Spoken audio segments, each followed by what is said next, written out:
Trains and subway. Steam train. Runs on steam power, used historically and now mainly for tourism. Diesel train. Powered by diesel fuel, common for both passenger and freight services. Electric train. Uses electricity to run, often faster and more environmentally friendly. High-speed train. Designed for high-speed travel, like Japan's Shinkansen or France's TGV. Freight train.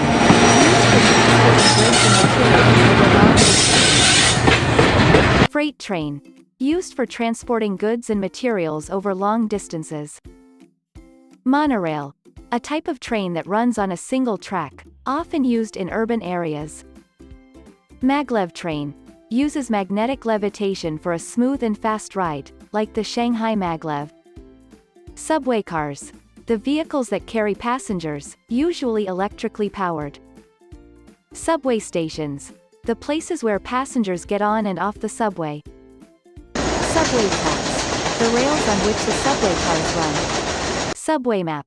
A diagram that shows the routes and stations of a subway system. Turnstile. A gate at the entrance of a subway station, where passengers use tickets or cards to gain access. Subway tunnel. Many subways run underground, and these are the tunnels they travel through.